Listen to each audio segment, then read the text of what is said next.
very well.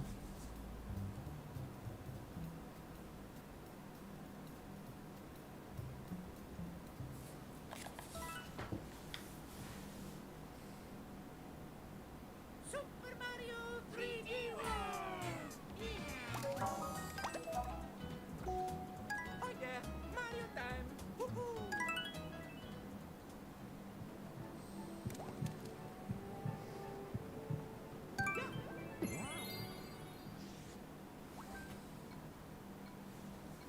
Let's go!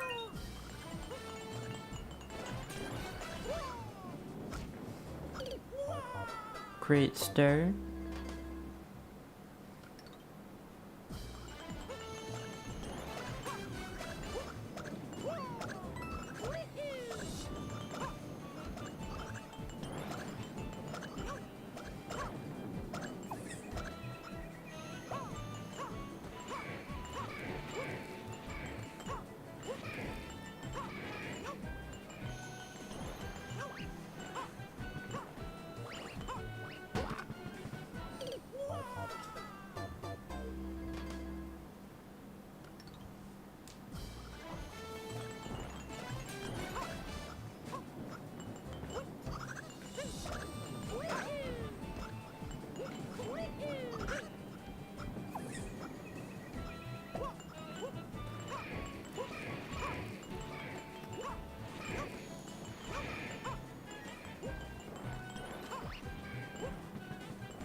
I have a strategy.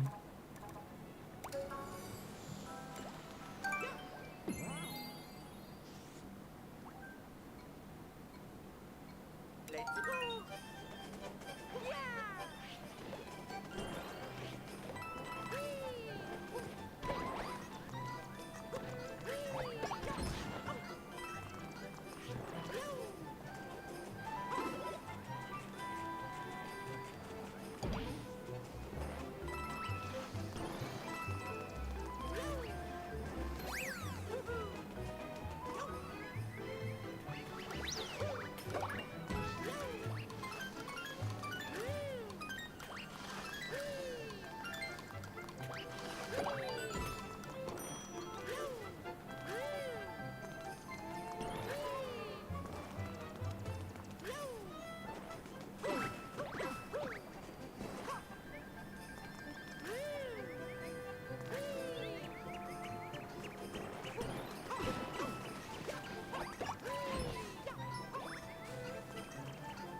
I wish there was another power-up somewhere.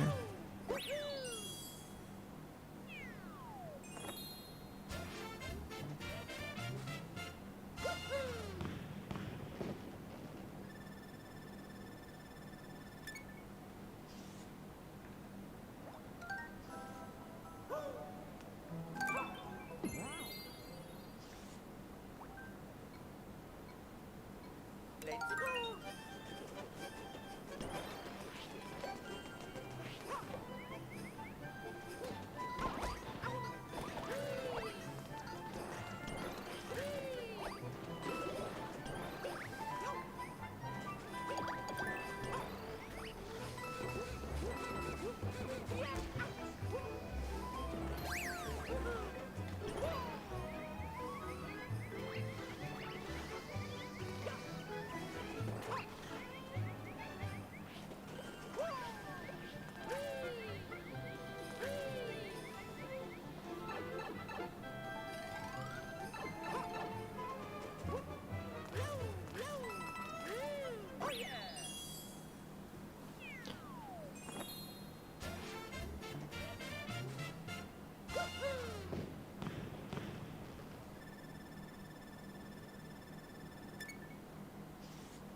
Let's give it another go.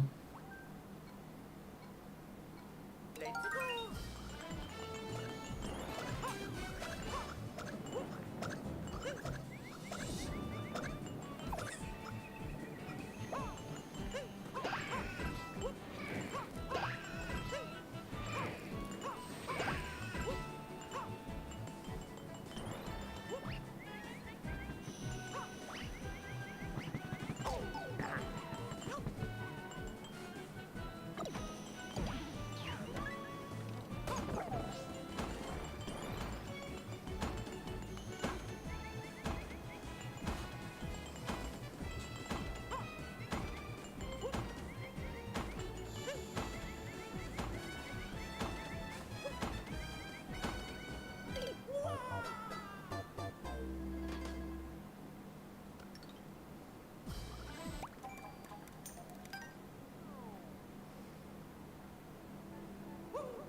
Let's go.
Let's give it another go.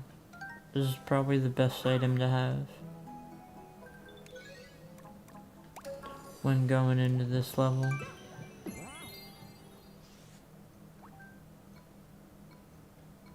Let's go.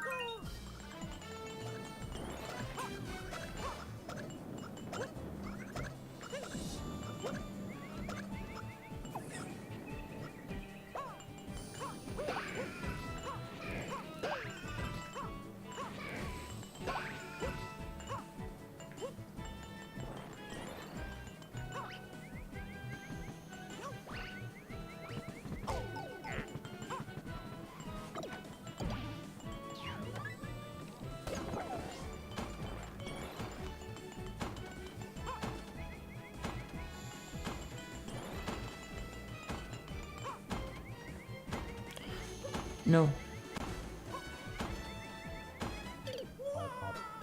Dude, I died the same way.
close.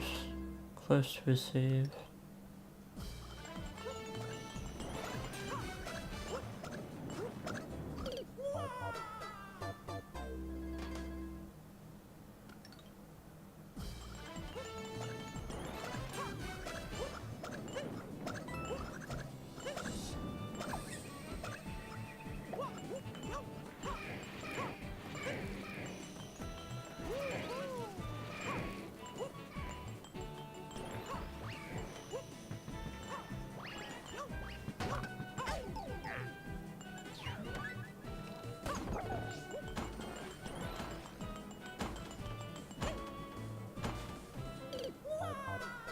That wasn't good.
I'm just gonna go get... I'm gonna go get the Tanuki leaf again.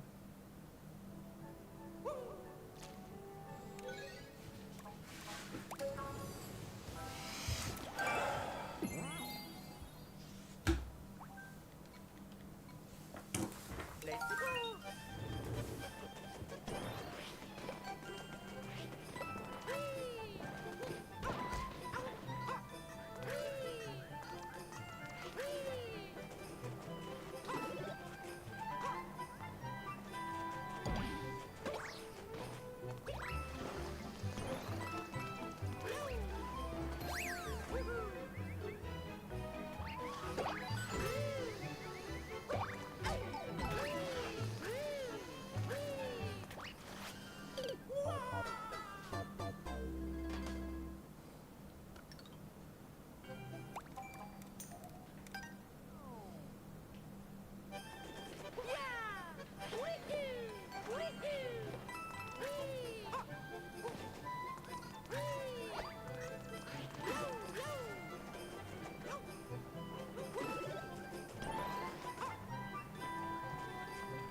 Oh my fuck.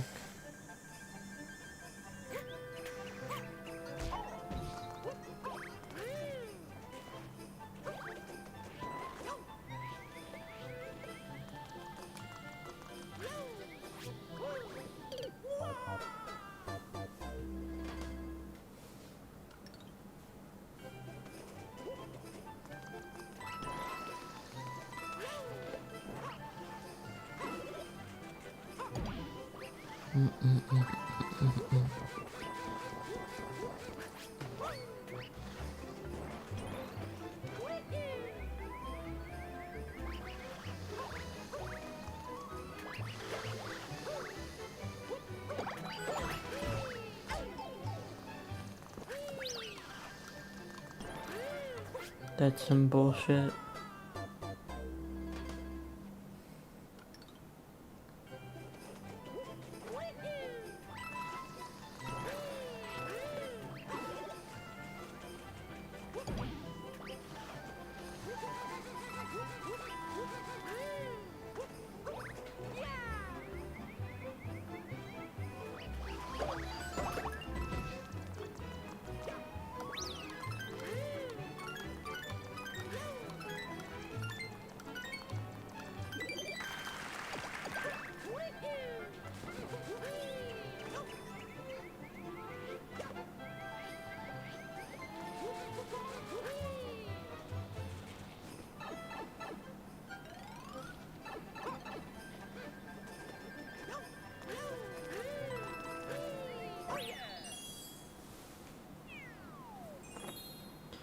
back to the final stage.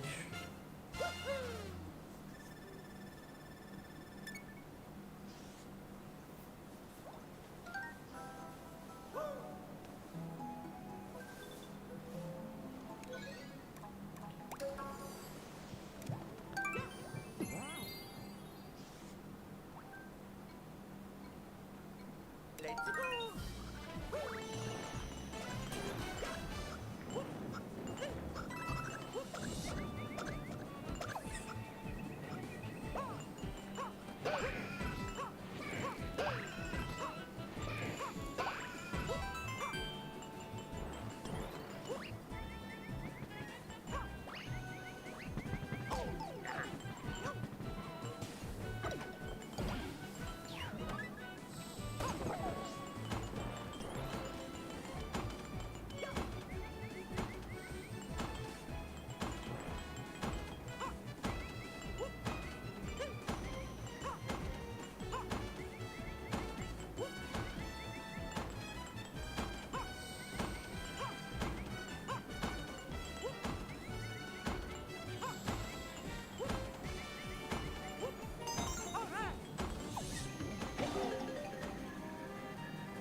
No, dude.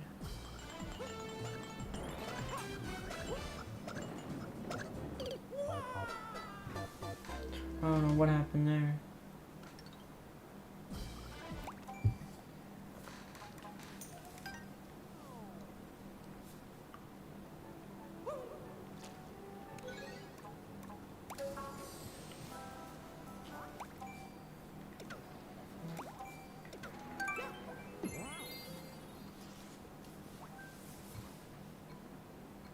Let's go.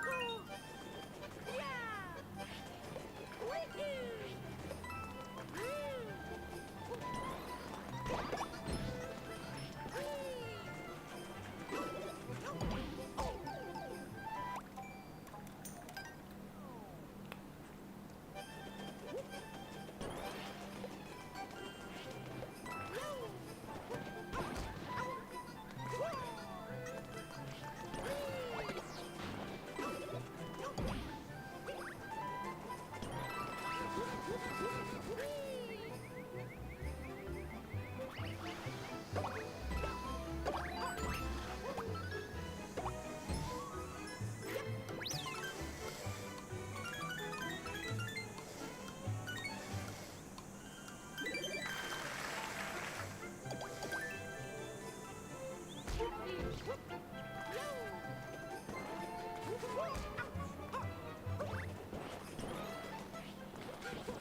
Not bad.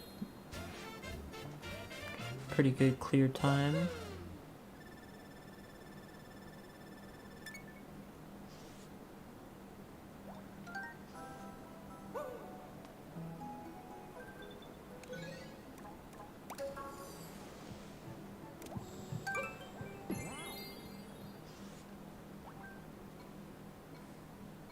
Let's go.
Stamp. Thank. Oh.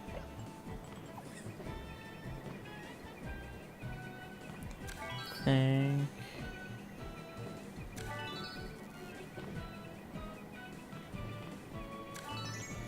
you.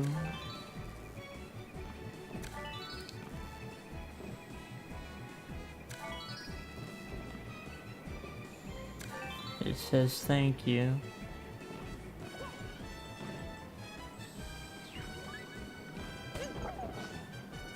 There's the stamp. Imagine you just die right here. That would suck so bad right at the end.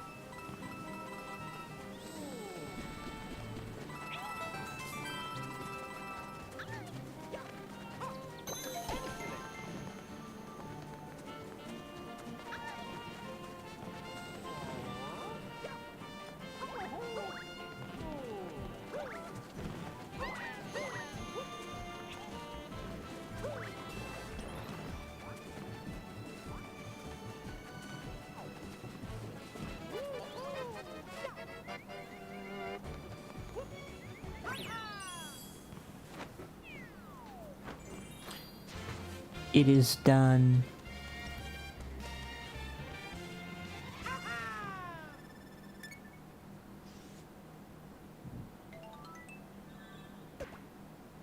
Except for the final 5 stamps, which I am never gonna try to get ever. Nope.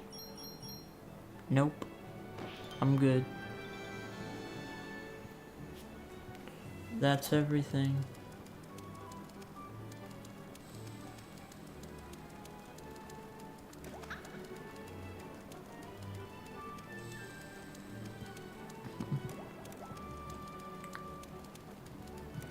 In order to get a gold star on everything, you need to beat everything with every character.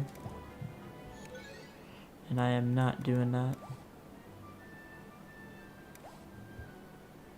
What a waste of time that would be.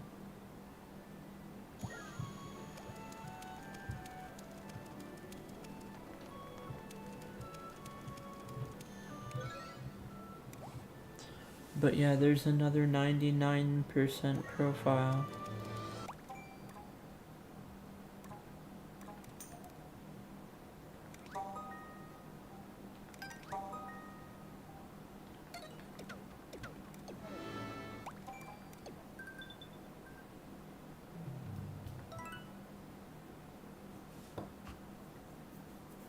Super Mario 3D World!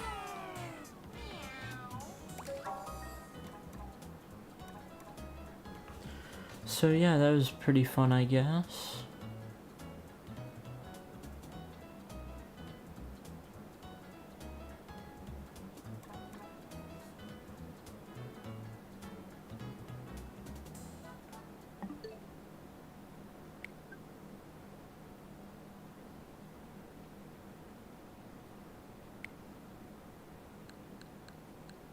I will be doing these two as well soon. Galaxy 1 and 2.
Okay, what am I gonna do now?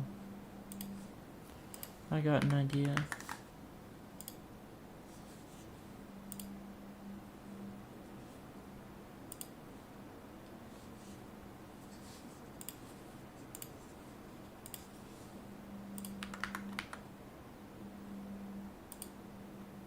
play the new Resident Evil.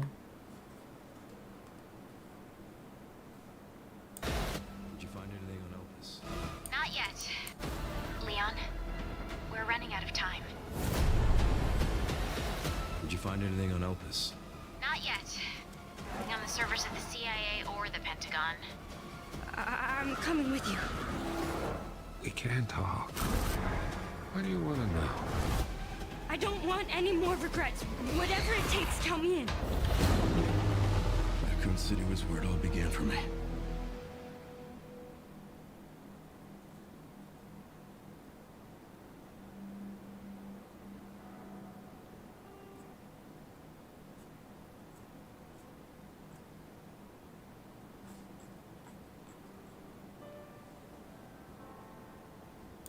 Lividity. Ella.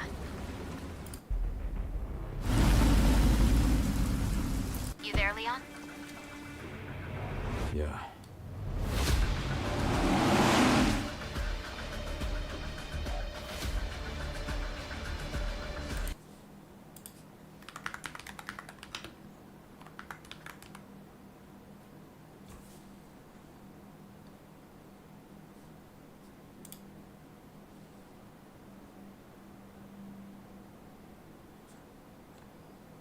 I wonder if there's like a collection. Steam usually sells collections of like every game in a series.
Leon?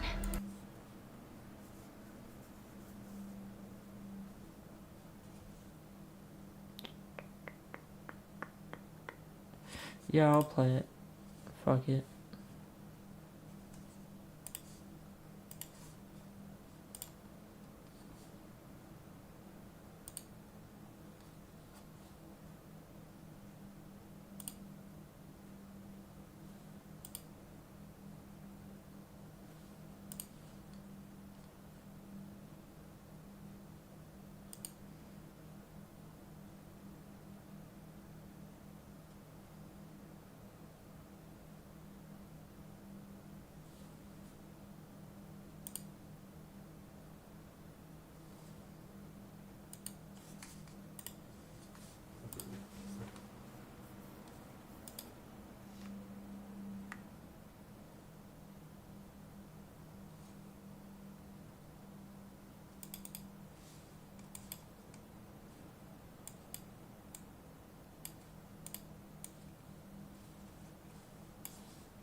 Alright, let's see if this clears enough space. If not, then fine, I will download to C drive. But hopefully this will clear enough space.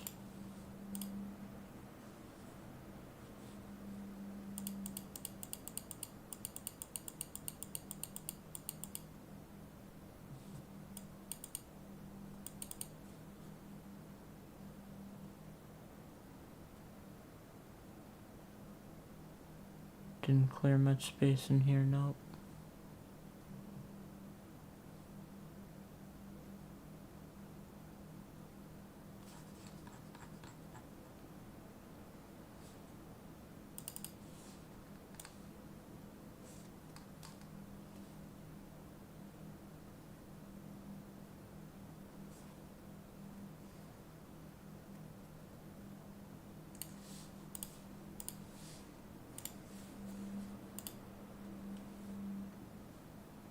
Alright.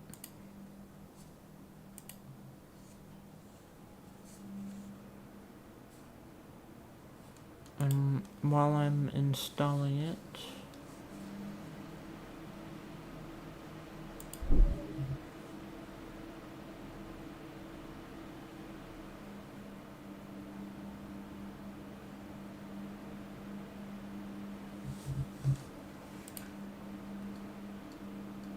I'm gonna look at why water spouts are On creepy. August 18th, 1894, in Australia near Seal Rocks, the SS Burwan began it. On August 18th, 1894, in Australia near Seal Rocks, the SS Burwan began to encounter rough seas and severe weather. Suddenly, several sailors aboard the ship witnessed a trumpet-shaped funnel cloud slowly descend right above them. This water whirlwind then crashed into the sea right next to their ship. Within a few minutes, several more of these water spouts descended all around them. The captain recalled seeing up to 7 different water spouts at one time. One of these water spouts started acting very strange. It went horizontal halfway down and then proceeded to create an entire loop. The captain stated this: water was spouting up in a continuous stream right up into the cloud. Then the spout became very long, swaying and coiling, almost like a serpent. All at once it made a complete coil and then burst. Great quantities of water poured out of the lower part of the coil, and in a few seconds the whole thing vanished. Soon, the water spouts dissipated, and the sailors aboard the SS Burwan took a sigh of relief. They had just encountered a natural phenomenon that they had only read about in old scientific texts. They had seen diagrams of ships being buried out at sea by huge swarms of water spouts, and they found out that this can actually occur in real life. But can such a looping water spout really occur? Well, in rare occasions, yes. Take a loop at this footage of a similar water spout captured over the Black Sea only a few years back. Yeah. Take a look at this footage of a similar water spout captured over the Black Sea only a few years back. Look at how it's stretching, that's so unusual. Yeah, pretty wild. This is one of the strangest whirlwind rope tornadoes I have ever witnessed. Now, while it didn't loop, after watching that footage, I wouldn't be surprised if looping water spouts occur in nature. Water spouts are weird. They're still a bit of an enigma even to this day. And honestly, there's something that's kind of eerie and creepy about them. And that's what we'll be covering in today's video. We'll be discussing the many different types of water spouts and the observational history of said water spouts. We'll also be going over strange and rare water spout phenomena, including the ultra rare, ultra creepy water spout outbreak / swarm. But before we get to that, I am officially a YouTuber because I got sponsored by the most YouTuber thing to get sponsored by, Raid Shadow Legends. I'm sure you've probably heard of Raid Shadow Legends, but they actually have a brand new event featuring all the favorite characters from the beloved story Alice in Wonderland. And they just sent me a promo for said event, so we're going to check it out right now. That's Alice right there. In this world, I've died 1,000 deaths. But each one She seems to be in some made sort me of stronger, time lock. better. Oh, there's the Mad Hatter. Looking pretty scary. It's a pretty scary Mad Hatter. Alright, that's actually pretty sweet. That actually looks pretty cool. Just by opening raid on 14 separate days, players can receive that legendary champion Alice the Wanderer for free, along with a number of Raid Shadow Legends for sponsoring the video. The earliest accounts of water spouts we have occurred over 2,000 years ago. In Meteorologica, Aristotle was one of the earliest natural philosophers to make theories regarding the origins of water spouts and tornadoes. According to Aristotle, tornadoes and waterspouts are caused by wind that is caught inside clouds that moves in a round pattern. A waterspout is then created when the wind leaves the cloud and carries the cloud as it descends. Roman authors, such as Pliny the Elder, advanced the early notions proposed by Greek thinkers. For the next several centuries, the theories put forward by the natural philosophers of Greece and Rome dominated the field of meteorology. It wouldn't be until the 17th century that new, more intriguing theories would emerge. According to a theory made popular by French physicist Jean-Charles Peltier, waterspouts were a form of electrical phenomena. Not quite sure how he came up with that. Maybe it's because sometimes lightning occurs with waterspouts. But this theory was very popular throughout Europe. Even Benjamin Franklin was really into waterspouts. He also studied and released theories on them. The curiosities of these strange trumpet-shaped clouds continued to intrigue scientists. But it really wasn't until the modern era that we actually figured out what the heck was going on. So what the heck is actually going on? What causes these waterspouts to form? Well, there are two types of waterspouts: tornadic waterspouts and non-tornadic or fair weather waterspouts. Tornadic waterspouts are literally just normal tornadoes that occur over water. That is, a tornado that has formed from a mesocyclonic supercell. So technically, if a tornado in Oklahoma crosses a river or a lake, for that brief moment, it's a waterspout, a tornadic waterspout. Now, non-tornadic or fair weather waterspouts are a bit different. They actually don't form from supercell thunderstorms. They occur under very specific water conditions. If water towards the surface of an ocean or a large lake or any body of water is very warm, like 90 degrees Fahrenheit warm, that surface water can actually evaporate and form clouds above the water's surface. Those clouds cool at a slower rate than the surrounding dry air, leading to instability, causing an updraft within the cloud. This leads to an inflow of air beneath the cloud and above the surface of the water. Sometimes it kind of starts off as a little mist, above the surface, a little circle in the water. Wind can then come from the side, interact with the inflow, forming a vortex and a condensation funnel. And that is your typical fair weather waterspout. The biggest factor in all this is warm water. For this reason, waterspouts are very common in tropical waters. The Florida Keys sees the most waterspouts, up to 400 a year. It's like one a day, more than one a day. Places like the Mediterranean Sea also see a large amount of waterspouts. The Gulf of Mexico, or is it the Gulf of America? What's it called now? Wikipedia says the Gulf of Mexico, so we're just going to stick with the Gulf of Mexico. But the Gulf of Mexico sees loads of waterspouts all along the Florida coast and up towards the shores of Louisiana and Mississippi. Northern areas like the Great Lakes can also see their fair share of waterspouts throughout the late summer and early fall when that water is at its peak temperature. Waterspouts can be quite massive, 100 to 30 feet wide and 2,000 feet tall. That's taller than any building in the U.S. Wind speeds for fair weather waterspouts are around 70 to 100 miles per hour, similar to an EF0 or EF1 tornado. Obviously, a tornadic waterspout can have wind speeds over 300 miles per hour. Check out this footage of a tornadic waterspout crossing a river. Yeah, that seems pretty violent.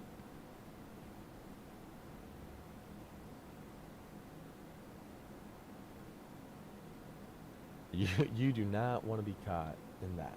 Much more intense than one of these guys. But these guys, these fair weather waterspouts, they can still be quite dangerous and deadly.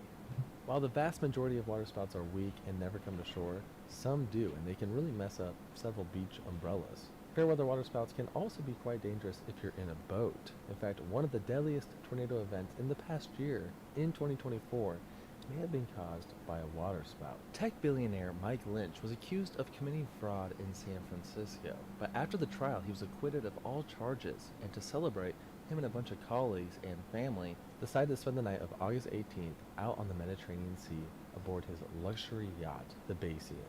Early in the morning around 4 a.m. on August 19th, just off the coast of Sicily, the boat suddenly began to shake. Witnesses on the shore claimed that they had seen a water tornado drop from the sky and strike the boat.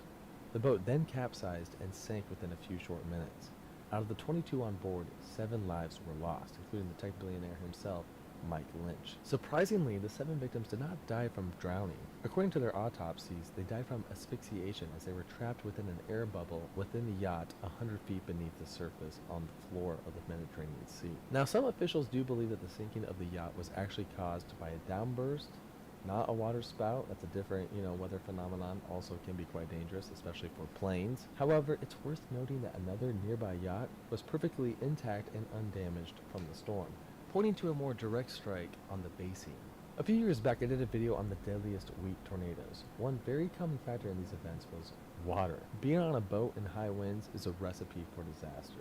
The Whippoorwill disaster on June 17, 1978 saw 16 fatalities when an F1 tornadic waterspout over Lake Pomona in Kansas struck the Whippoorwill showboat, capsizing it. This specific F1 tornado is the deadliest F1 tornado on record. You don't even need a tornado or a waterspout to have a tragic water event. Sometimes just severe thunderstorms can cause a deadly disaster, like the Table Rock Lake Duckboat disaster on July 18, 2018. As a derecho hit southern Missouri, a duckboat with 31 people aboard sank, leading to 17 fatalities. Another weak F1 tornado turned waterspout killed 6 individuals on May 26, 1974 over the Wakama River in South Carolina. Late in the evening, around 11 p.m., 2 families and 3 children were heading back to the marina. When they were only a quarter-mile away from the dock, a waterspout struck their 20-foot boat, capsizing it, leading to 6 of the 7 family members drowning. A very tragic event that has become forgotten over time. So non-tornadic fair-weather waterspouts have proven to be dangerous in certain conditions, but they are not nearly as deadly as true mesocyclonic water tornadoes. Some of the deadliest tornado events in history were tornadic waterspouts. The deadliest tornado event in all of European history occurred on September 23, 1551, when a waterspout struck the Grand Harbor of Malta, Okay, it's destroying almost several done. large vessels, resulting in the deaths of over 600 individuals. It was the 5th deadliest tornado event in recorded history. Modern researchers have retroactively given the Grand Harbor tornado a Toro 7 rating, close to an EF3 or an EF4 rating, with wind speeds around 180 miles per hour. An estimated F5 tornado turned waterspout killed over 300 individuals when a powerful wedge, massive tornado destroyed several ships while crossing the Mississippi River near Natchez, Mississippi on May 7, 1840. Overall, 116 boats were my favorite waterspout. I guess that sounds kind of bad. But I'm talking about the Great Miami Tornado on May 12, 1997. It was only an F1 tornado, and fortunately, no one died. But check out this footage from a local television station. Full condensation on the funnel as the whole system here is fully illuminated. So it is moving east-northeast at this point, and it's about to move over the causeway pretty soon.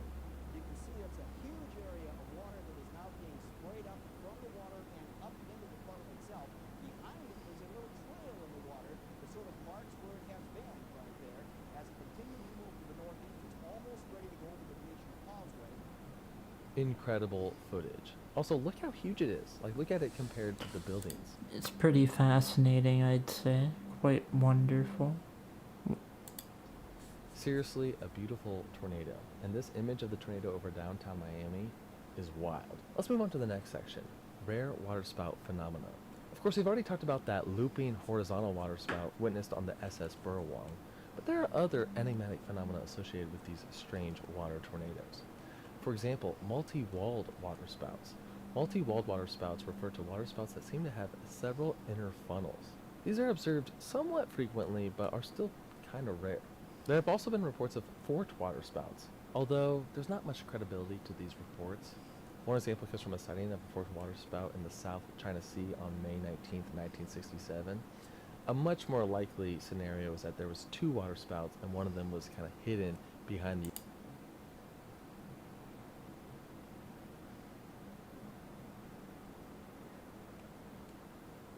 And there are twin waterspouts. So it's not super crazy to think that somewhere along the line they included over 30 different waterspouts. Near the Bahamas on February 12, 1888, Captain Richard J. Gray from the British. Let's take a look at the Great Lakes waterspout outbreak that occurred in late September, early October 2003. Many waterspouts occurred over the course of a few days, but on one day in particular, October 2nd, 21 waterspouts occurred around the same time. What's interesting though is this event was actually predicted to occur. During this time of the year, the waters of the Great Lakes are at their peak temperature, close to 90 degrees Fahrenheit. This is from all the summer heating. So 1, you have warm waters. 2, a major cold front was coming in from the northwest. And this stream of cold air crossed directly over the Great Lakes, and with this cold stream came a lot of atmospheric instability. Throughout the course of a few days, there were a few waterspouts that would form every once in a while, but there was one additional factor that created a waterspout swarm in a specific location. On October 2nd, over Lake Ontario, a converging line of embedded thunderstorms and showers had formed. Meanwhile, above the lake, a surface trough was heading south from Ontario. Radar showed the development of a strong convergence line when these two features interacted.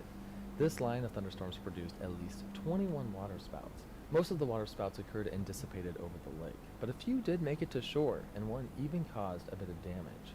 Good news though, while there were a ton of waterspouts in a line looking scary beyond belief, they were all very weak. and That's thin. very cool, So essentially they though. were harmless. The Great Lakes does have a long history of waterspout swarms and outbreaks. A photo of 12 simultaneous waterspouts was captured over Lake Huron in the 1980s. I couldn't find this photo, but apparently it's like the record for the most simultaneous waterspouts ever captured in one photo. But the Great Lakes isn't the only location where these waterspout outbreaks occur. Only a few years ago, a Finnish border guard member reported seeing up to 7 waterspouts at once off the northern portion of Åland, a series of islands off the southwest coast of Finland. There were quadruple waterspouts in Zambron, Italy on August 5, 2020, and another major waterspout outbreak took place early in the morning on Sunday, January 21st, 2018, off the coast of Corfu, an island of Greece. But my favorite waterspout swarm event ever was captured by Frank Lede on August 20th, 2020. This event occurred out in the Gulf of Mexico near Louisiana. And this photo right here is one of the craziest captures of any natural phenomenon that I've ever seen. What's crazy and different about this waterspout cluster when compared to others is just how close they all are to each other. I mean, they're so close. I would hate to be in a boat caught in the middle of that. That would be terrifying and not good. Maybe those historic depictions has some truth to them. I mean, shipping, like boats were really common back in the day because they didn't have planes. So there was a lot of boats out there. That was pretty entertaining. These are the crazy.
Alright. Let's be